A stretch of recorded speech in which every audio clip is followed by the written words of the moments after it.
Hi guys, and welcome back to another episode of Joce Curious, where I don't care where you are or where you came from. If you have a talent, I want to talk to you. My name is Jocelyn Flynn, and I'm Joce Curious. On today's episode, we have a very special guest. Her name is Babychaos, and she is a singer from right here in Florida. She also has multiple other passions and talents that we're going to get into in this video. Her music is super unique, and I'm extremely jealous of her makeup skills, but luckily, she gave me some tips for that, so. Sorry for not having a video last week, but I was kind of swamped and I didn't want to rush a video and give you guys something of poor quality. So I had to take that week break, and here we are today. I'm not going to take up anybody's time this week, and I'm going to do a little bit less talking than I normally do. So without further ado, let's hear from Babychaos. Hi, how are you? I'm good. How are you? Super good, thank you. You are so pretty. I love your eyelashes. How are you? Oh my God, Baddie Yeah. Central over here. Period. So, can you tell me a little bit about yourself and specifically when did your music career begin? How have you grown and adapted to your style like as you've grown? So I started releasing music in 2021, and I just kind of went like single by single, all within the same realm of style. I think I changed it up a little bit. I never like to stick to one thing and box myself in, but I think I adapted to the style like with a culmination of all the things that I listen to, and I'm like, what is this particular band or artist like not bringing to the table that I just want to like scratch my brain a certain way. And I think that's kind of how I did it because I really love like beautiful ethereal pop vocals. I love heavy stuff, but I'm like, oh, I want to hear those both together so bad. I always find myself kind of like humming over like heavy stuff. I've been really into Thornhill lately, so I'll find myself kind of like doing that over like that music. Waiting, wasting, still your eyes on me. I'm craving, craving. Need your hands on me. Aching, hating. All I know is I'm wasting away when I'm watching you. That's exactly what I want to bring, and that's kind of how I found my style. Did you have any specific like artist inspiration going into music? For sure. I'm a big Deftones girl and I'm a big Evanescence girl. Always been an Evanescence girl. I can see that. I listen to a lot of your Yeah. music and I definitely see the connection there. Dude, I love Amy Lee so bad. How long have you been a fan? So they were actually my first show. I was 10 and I saw them in Tampa. My mom brought me and it was like some metal fest. Evanescence, I think, was headlining. I think. The drummer handed me his sticks after. Oh my God, that's so Little me in cool. like the second row. Yeah. That is so cool. That was the start to that was your origin story. Dude, literally it was my Roman Empire. You recently came out with your debut album, Red Dragon. How Mhm. long was that in the making? And do you have a personal favorite song on that album? Being so for real, it was in the making during the rollout. It was quick. I'm talking, I think I got back the final track. I want to say the final track was one of the outros, but it was like towards the very tail end. I'm talking like at late April. I want to say I got it back. And it was great. My personal favorite, dude, Kieran Menzies did a couple of the songs, and he is known for his work with Lana Del Rey. Like, I'm just so honored to have worked with him. And he did so he did 3 songs on it, one being the outro. The outro, like, it speaks to me spiritually in a way that I can't really describe, but I love that so much. And I find myself listening to it and the siren kind of vocal that I did over and over and over, and we looped it. But I love that. I love the car engine sound that he added at the end. It tied everything in so perfectly.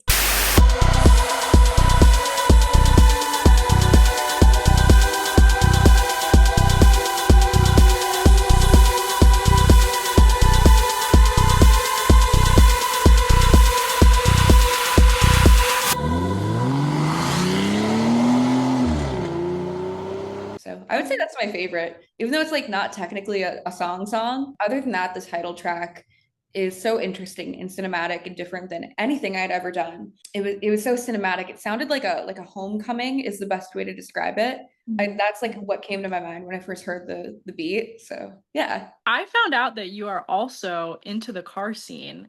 Yes. So, what inspired this passion? And can you please explain it in terms that somebody like me who knows nothing about cars will understand? So basically, I had known a couple of people in Florida when I first a little bit after I first moved here. I moved here when I was 19 in 2021, and I first kind of made my first friends here at the end of 2022. And they were into cars. And I'd known someone who was into them too. And I just started getting passively involved with, hey, can you help me with X, Y, and Z? Hey, we're going to go to this car meet. And I wasn't involved at all in that before. I think I was actually kind of scared of car guys because they can come off a certain way, which I mean still kind of stands, because the reason I created the car group that I own is because I don't want particularly any girls to be in the position that I felt like I was entering, feeling a little bit gate kept against the concept of entering. For me, really, it's an interesting passion because my first car was a Hummer, and it's so different from the car that I have now. And it's an interesting passion because we all like participate in, you know, the act of transportation of driving. And it's something that like clicked for me, I would say, right before I had created Cultured Chaos. Of like, yeah, I want to actually carve out a space for people like myself who want to enter this but don't know where to begin, feel a little bit on the outskirts of it, and maybe just got a car and it happens to like be stock and I want to learn how to do things to it. And yeah, so That's wonderful. Yeah, my next question was going to be, can you explain a little bit about Cultured Chaos? That's exactly what you just did. That's wonderful. So when did you start the group then? about a year and a half ago, A a little year bit and a less than a year and a half ago. It was like March. And I think we had our first meets in April or May. So a little Okay. bit more than a year ago. That's a wonderful idea, though, because honestly, like I said, I know nothing about cars. And I think a lot of the reason why I never even tried to was because, you know, it is such a male dominated Yeah, area and it's a little bit intimidating. And I think it's really cool that you started that group. It's kind of like a safe space. dude, absolutely. Like a big thing too is like Cultured Chaos. We do car meets. I'm personally wanting to extend it into more of a brand kind of thing. I have this one shirt and it's of a similar car to mine. And it just says like, you know, Nissan Nismo on it. And I wear it all the time. And I'm like, wow, I should really be making stuff like this, because I found like the missing pieces with my like music stuff could be effectively plugged in, because there's a tangible world for people to attend to. And the overlapping interest of live events, which Culture Chaos started doing like June of last year. We held our first like rock show and at Respectables in West Palm. And that was so cool. I loved doing that. We did like a stacked weekend of like a car meet and then a concert. But what's interesting is like I always wanted to play live. I haven't even played one of my like own events or anything, but I always had issue with getting live gigs because people would say, oh, you need a booking agent, you need to talk to a booking agent, like, you know, I'm sure they would love to work with you. So I'd say okay, and I'd hit up the booking agent, they'd be like, well, what's your touring experience? And I'd say, well, I don't have any because it's kind of just me here. And they're like, oh, then we don't want to work with you. And I'd be like, okay. And this happened over and over and over and over. So then Mhm. I found the missing piece of like, okay, it seems like there's no way out of this Orbis. So it was throwing my own live events, you know, under my business, of course, but then being able to pull people because of two common interests and being able to overlap them made people more down to work with me. Right. It's all about like the fucking numbers to these people. You Mhm. know what I mean? I don't stand for that as an artist and someone who is a real creative, like doing it for the love of the game. You know what I mean? So like being able to pull people together based on the overlapping interests and be like, see, yeah. That is so smart and so unique. That is really cool. So did that come later at that thought process, at least after you initially made this group, or was that kind of the whole idea?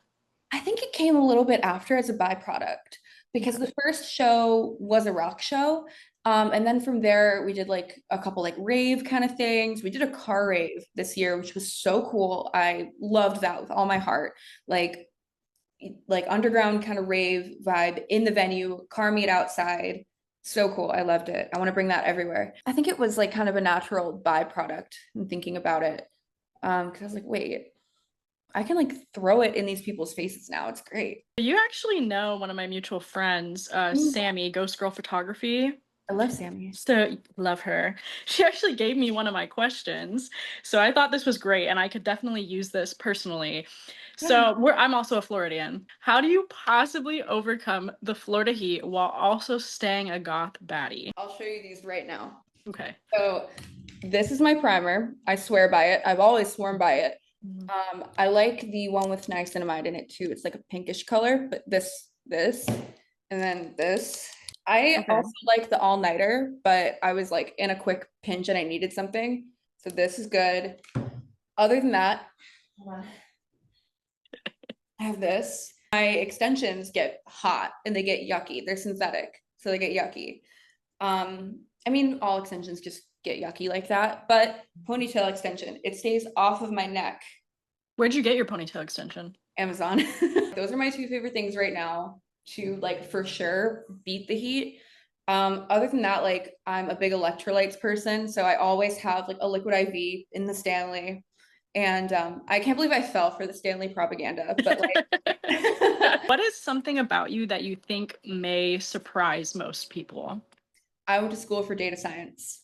She's a Okay. coding girl. Oh Mhm. my God. So I So learned you're a lot like smart, smart. about dude, I'm one of those people like I am a jack of like many, many trades. So that's kind of like a funny thing. And there's almost nothing about my personal life like on social media. But when people meet me in person and then they happen to see like the like data science stuff or like they'll see like an app on my phone or my computer and they're like, wait, what? Because it used to be like, oh, I had to go like do something music wise, but I'd be like, yeah, I get out of school at this time. They're like, school? I'm like, yeah. But it was all remote school. And that was through 2024. And that's how I built cultured chaos as fast as I did.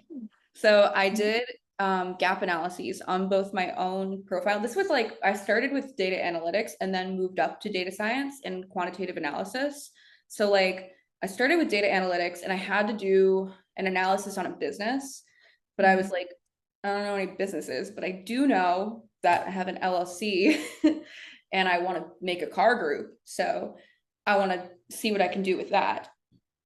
Oh my And I God. ended up like that was like right when I did the red and black hair. So I was in Mhm. school like during that when I blew up for my red and black hair. And it's like so funny thinking about it now because the reason that happened was because I ran a data survey asking like which specific hex codes people would associate me with. And it was like to win like a Polaroid or something like that. Mhm. But people were like down to do it. So I was running this on like warm audiences just to see what people were like gauging because I thought I was like shadow banned too. So I was like, I may as well run this like analysis just to see like where my own warm audience is at because I wasn't reaching like the explore page or anything.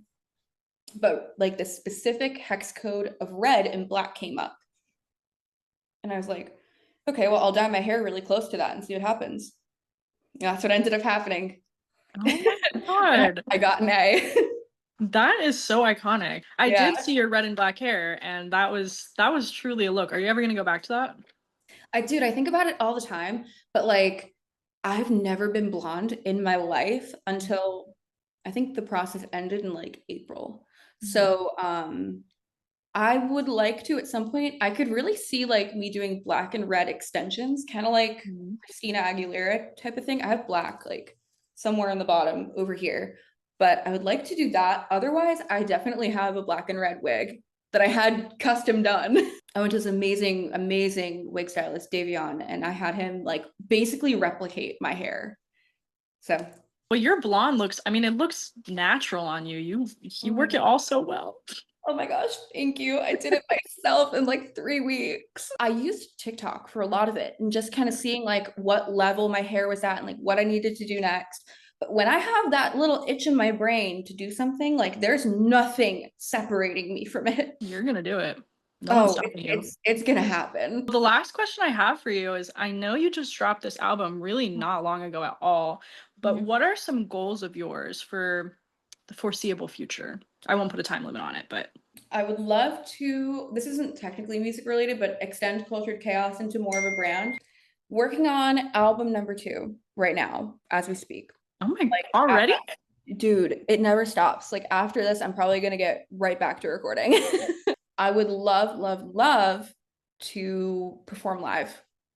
Dude, that's like all that's on my mind so much of the time. I just want to perform. I want to show my voice. I want to show what I've been building and building and building all this for. So that's where my brain's at. That's so exciting. Well, I hope that you do, and I hope that you do it in Tampa because I would love to come see you. Love to do it in Tampa. Absolutely. Well, thank you so much for doing this. And it was so nice to meet you and get to know more about you. You are amazing. You have so many talents and you're genuinely incredible. So seriously, thank you so much. You are so sweet. You made my day. You made Ah, my day so much. Thank you. Thank you. Thank you. Thank you. of course. I hope you have a great night and I will keep in contact, okay?